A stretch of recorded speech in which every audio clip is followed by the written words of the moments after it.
Hi guys, welcome back to my channel, The Wealthy Mindset. It's yours truly, Money Making Mitch. And as usual guys, this is not financial advice. Please do your own due diligence and research. So the golden oracle of China, is at it again. Our very own subscriber who, like I've said, I cannot disclose who he is due to sensitive information, and I don't want the guy to lose his job. But unbelievable the type of research and how brilliant this young gentleman is. The article that he just put out on X, and I'll leave the link for you guys to follow him yet again. I'm telling you, if you want to make substantial money in the stock market, all it takes is critical thinking and common sense. But on top of that, you must educate yourself on about how the market works, the macro environment, etc., etc. And it will help you to capitalize on the amount of money that you make on the market. So this article is entitled Mind the Gap: Understanding China's premium and ADR Exposure. So, excuse me guys, investors checklist navigating China's equity landscape. Prefer H shares over ADR for long-term exposure. Monitor the premium index for sentiment shifts. Use platforms which access to HKEX example interactive brokers. Watch for policy liberalization and stock connect expansion. Consider FX exposure to RMB regardless of listing currency. Introduction. Know what you own and why you own it, the great Peter Lynch. I love the introduction. Imagine this. You found a great stock. You've done the research. You understand the business and you're comfortable with the risk-reward profile. You click to buy, but how often do you ask where you're buying it? That's a very fundamental question. For many international investors, especially those looking at Chinese equities, the answer is not often enough. Though in many cases, they don't have a choice. Most platforms default to American depository receipts, which is called ADRs, like myself, and access to H shares Hong Kong listed international or A shares mainland listed may require specific brokers, account types, or regulatory permissions. This lack of choice can obscure important differences in investor rights, regulatory risk, and valuation. Now you see why this guy cannot say who he is because of he might lose his job. The Chinese stock market is a fragmented landscape, and the route you take, whether through A shares, H shares, or ADRs, can significantly affect your exposure, rights, and risks. The asymmetry between these listings reflect a broader market disconnect. One I expect will unwind as confidence returns in China's equity and capital markets, and if Chinese authorities can make further efforts to liberalize and deregulate, which we believe is coming. The Chinese equity market, a fragmented landscape. China's equity market is split across several venues and structures. A shares, A as in Apple, listed on mainland exchanges Shanghai and Shenzhen, dominated in RMB, and primarily accessible to domestic investors. Foreign access is possible but limited. Then you have H shares listed in Hong Kong, denominated in Hong Kong dollars, and freely accessible to global investors. They represent less than 3% of all Chinese listed companies. For example, like if you buy ADRs, you cannot get like CATL unless you go through interactive brokers, but are the primary focus for international investors because they include most major large cap names. Examples: Alibaba, Tencent, JD.com, Ping An Insurance, just to give you guys an example. ADRs, depository receipts, listed on US exchanges. Sorry for the noise, guys. I'm outside a coffee shop. No, it was good. You be Denominated in USD. I was going to say, I was like, you can laugh. It's okay. Oh, God. Thank you. And structured via depository banks that hold the underlying H shares or offshore entities. secondary in emphasis yet merits attention. Via-backed ADRs used by companies without H shares listings, especially in restricted sectors like media, education, and internet. These ADR represent shares in offshore entities, often Cayman Islands based, that have contractual control over the Chinese operating company. Examples include Pinduoduo, NetEase, and New Oriental Education. B shares listed on mainland exchanges but denominated in foreign currencies. USD in Shanghai, Hong Kong dollars in Shenzhen, originally designed for foreign investors, they are now largely obsolete. While international investors often default to ADRs due to platform limitations, broker access, or regulatory constraints, those with broader access may be able to choose between ADRs and H shares. This symmetry in access reflects deeper structural segmentation in China's capital markets and can reveal important signals about investor sentiment, valuation gaps, and regulatory risk. This is very important, guys. Currency risk RMB exposure across the board. No matter how you access Chinese equities via ADRs, H shares, or A shares like A as in Apple, your ultimate exposure to the Chinese yuan RMB, that's because the underlying earnings of Chinese companies are denominated in RMB. ADR US dollars FX risk is embedded in the US dollar price. Very important to take note on that, guys. H shares, which is Hong Kong shares, FX risk is realized when converting Hong Kong dollars to US dollars. What is the AH premium? A very important question, very fundamental question. China's equity market is one of the few globally where dual listed shares can trade at dramatically different valuations, and persistently so.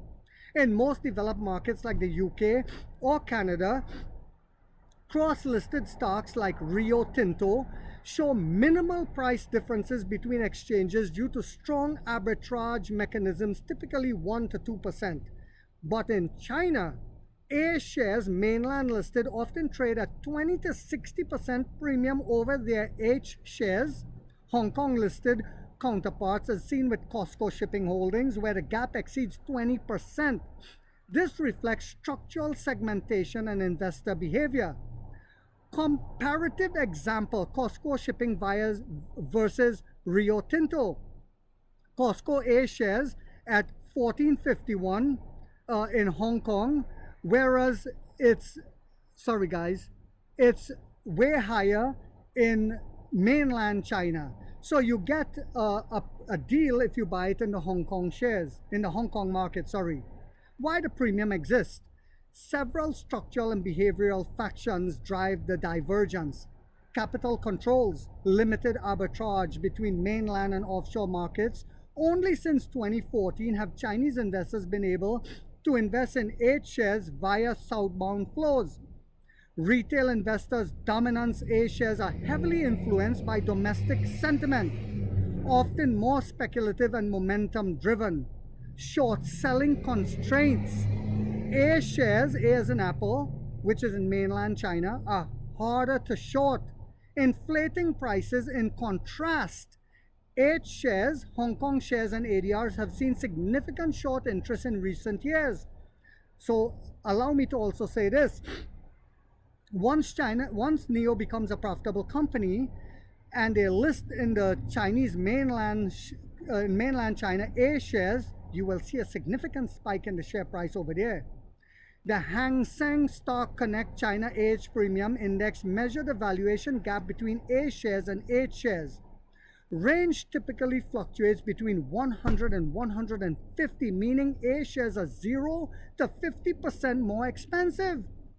2014 to 2015 surged above 150 during the weak launch of Stock Connect amid a mainland bull market.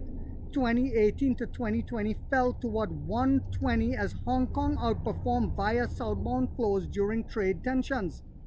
Between February 2024 peak neared 160 A shares were 60% more expensive, reflecting weak international sentiment and economic slowdown. In 2025, it dropped to 120, the lowest in 5 years. Some stocks now show inversions like CATL, where 8 shares trade at 30% premium, signaling strong international demand. Bullish thesis, why I see the AH premium gap narrowing. Very important.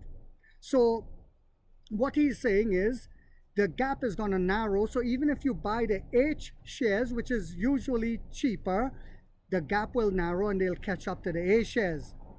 Economic sentiment undervalued and underappreciated. China's equity market is sitting at a deep discount relative to global peers, and the conditions are ripe for a re-rating.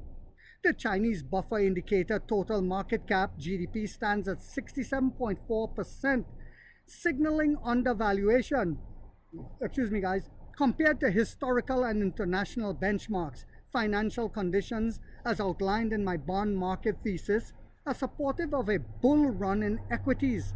Strategic Chinese companies are leading globally in future-defining industries. Yes, they are.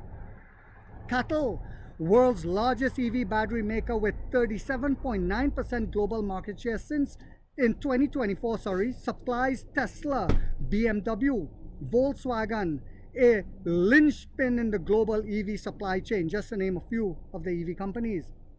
DeepSeek, Alibaba, Huawei driving AI and semiconductor innovation.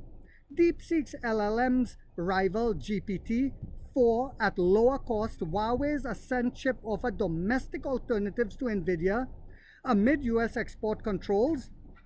CIS.org, you can get the information on there. Techopedia. Xiaomi, now the number 3 smartphone vendor globally, 13% market share, and a rising EV player with over 100,000 deliveries in 2025. And industry, Apple had to exit. Costco Shipping, number 4 global container carrier, expanding strategically with digital logistics and Arctic route potential. As these companies grow in scale and global relevance, international investors will reprice future cash flows, narrowing the valuation gap as seen in CATL H shares premium. Hong Kong and Stock Connect liquidity is the great equalizer. Mainland investors, southbound flows reshape the market. Stock Connect 2014 unlocked mainland access to H shares. Southbound turnover surged from Hong Kong 9.9 billion, 12 billion in US dollars in 2014 to 4.9 billion in 2024, now nearly 20% of HKEX activity. This liquidity infusion has deepened market depth, reduced volatility, and enabled arbitrage. International investor sentiment is shifting. Yes, it is. Past concern over Hong Kong autonomy, 2019 protests, 2020 national security law led to caution and premium spikes. Excuse me, guys. ADR shorting added pressure on offshore valuations, but the tide is turning. Retail platforms are expanding HKES access for free structures are improving. Confidence is returning. As access improves and sentiment stabilizes, international flows will support H shares valuation, narrowing the gap. Regulatory and structural shifts building bridges across markets. Policy liberalization, expansion of Stock Connect, QF11 reforms, and RMB internationalization, which is coming, signal Beijing's intent, to integrate markets. Institutional growths. Mainland markets are evolving from retail-driven to institutionally anchored, a stabilizing force. Governance reforms, improvements in accounting standards and shareholder rights, reduced perceived risk premiums, market maturity as transparency and stability improve. Pricing discrepancies will naturally compress. Bottom line, the AH premium is not just a quirk, it's a signal that signal is changing. As China capital markets mature, global investors re-engage and strategic companies scale globally. The valuation gap A shares and H shares is poised to narrow significantly, making the choice why H shares are preferable. While ADRs offer convenience for US-based investors, including dollar-dominated trading and access via similar platforms, they come with a risk. So I'm not going to go into the whole article, guys, but I will leave the link to the article in the comment section. I highly recommend that you guys go through the whole article in order to broaden your horizons, and follow this lad, our very own subscriber, on Twitter.